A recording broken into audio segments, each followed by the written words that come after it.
Everyone, so let's get started. So the wig that I use is this dome cap that you can get from Sally's. It's only about $3. So the next thing that you want to do is to make sure that you're laying your closure on the mannequin head. So what I do is I pull the closure really tight because you want it to be flat, and then I use these clips to kind of put it in place so I can lay the closure flat on the mannequin head. I mean, we don't want no lumpy bumpy closure, right? So this next step is pretty much optional, but what I do is I spray my closure with some conditioner and water. The only reason why I'm doing this is because it's curly hair, so I'm gonna brush it out. It helps with the customization process in the long run so that it doesn't take too long when I'm finishing up my closure.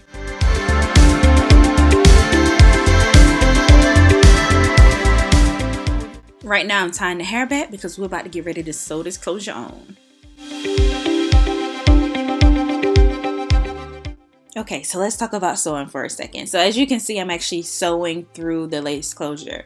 You always want to sew through the lace closure. That's the reason why they have a guard, to protect the closure, but to also make sure that the closure is pretty much laying flat and taut.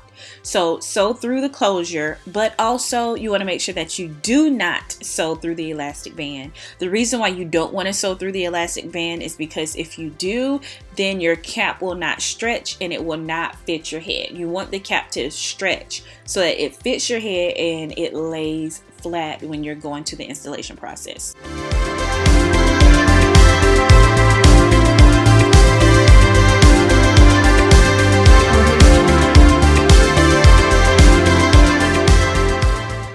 So this is me finishing up the right side of the closure. Once I'm finished with the right side, I'm going to move to the left side. And then after I finish the left side, I'm going to move to the back.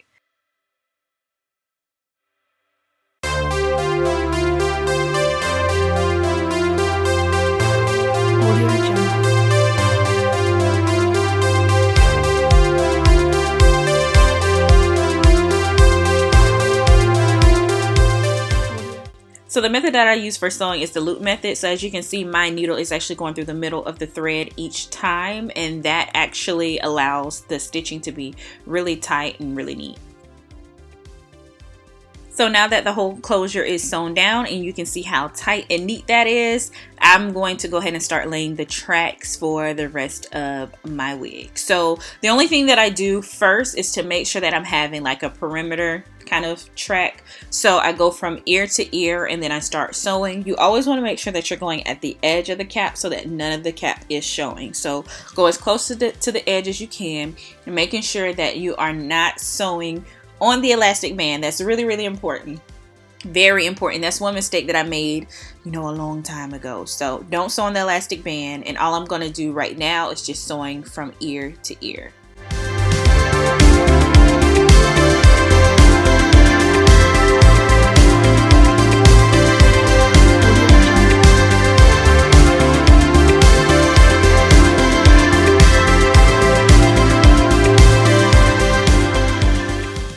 So now that that's done, what I'm going to do now is just start sewing from side to side. Sew your tracks as close or as far apart as you want. It just depends on how thick you want your hair to be. When it comes to curly hair, you don't have to sew them that close as you would like straight hair.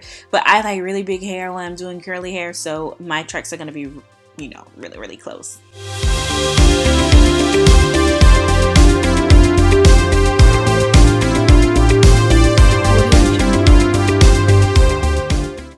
So now we're preparing for the fold over method, and for the fold over method, what I do is I sew through the track about 2 times and then I fold the hair over.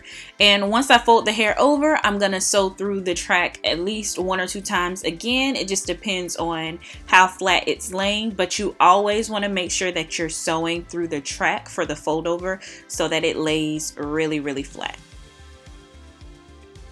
And then once you do that, you're back to regular sewing. I love the fold over method because I don't really have to cut my tracks too much, and that also prevents like a lot of shedding if you have like a good bunch of hair. So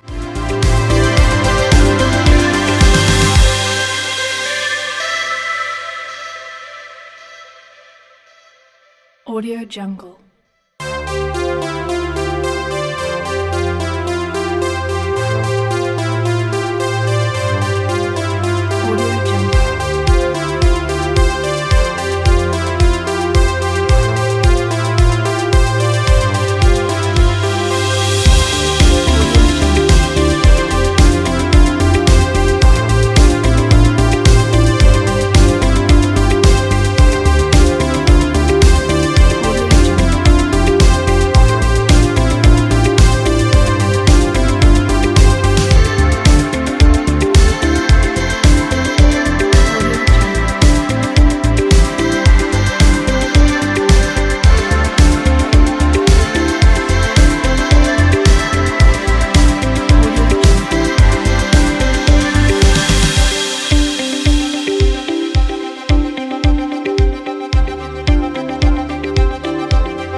So once I catch up to the ear to ear piece, what I'm doing now is connecting my weft to the closure. So I'm just going to go up the side and connect it to the closure. You want to make sure that you're also sewing again through the guard of the closure.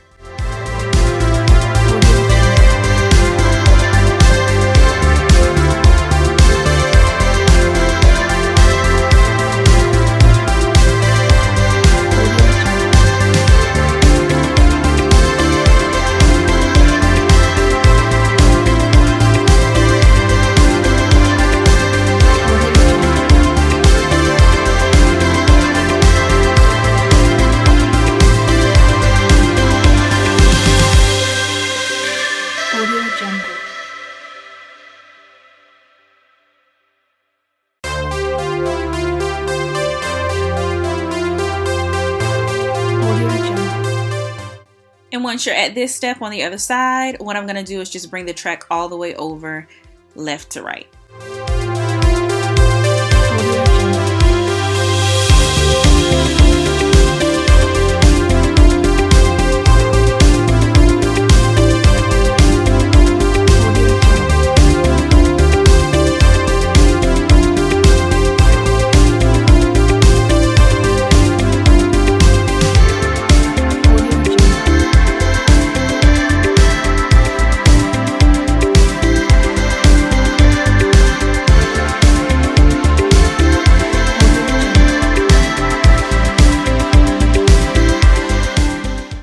Now this is key. I'm about to give y'all a major key right now. So a lot of people like to double up on their wefts so that they can fit a lot of hair in their head, but you don't have to do that because doubling up your wefts make the wig bulky. So what I do is the next step is to fold the track across the head. And the reason why you're going to do that is because this is going to be the portion that you're going to fill in so you can have more tracks.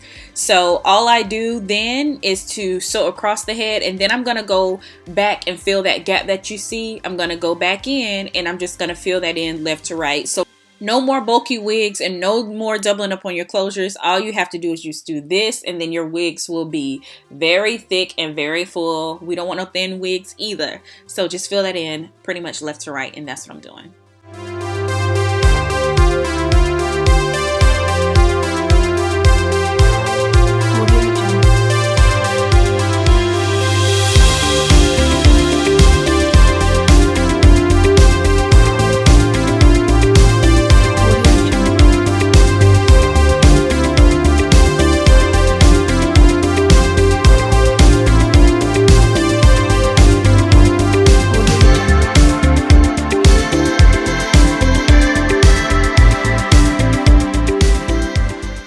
Now we got to the last step of sewing, and all we're going to do is go from one side of the closure to the next side of the closure, and we're just going to sew. That's pretty much it. It's very, very simple. We're just going to go ahead and close it off.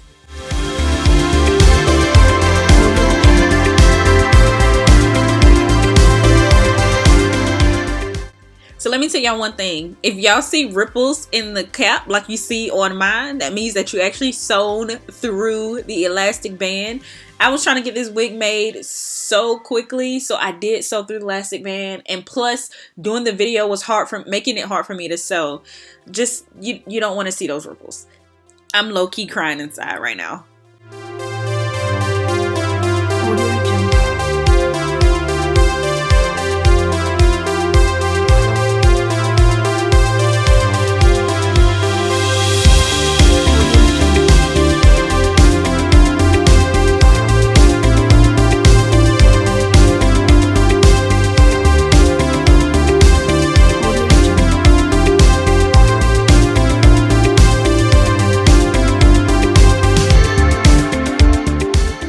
So now that the wig is done, let's go ahead and start customizing. What you want to do is to go ahead and cut around the thread, and this is what it should look like once you're finished.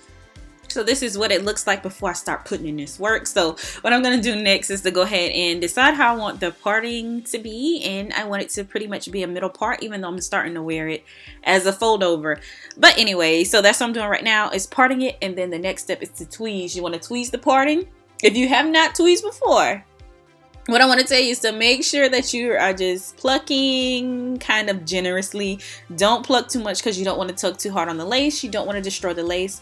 But the best way to do is to make sure that the hair is damp, and that's the reason why I sprayed it with my water and conditioner. Make sure that the hair is damp, and then go ahead and start plucking. I pluck around the part, and then I pluck around the hairline.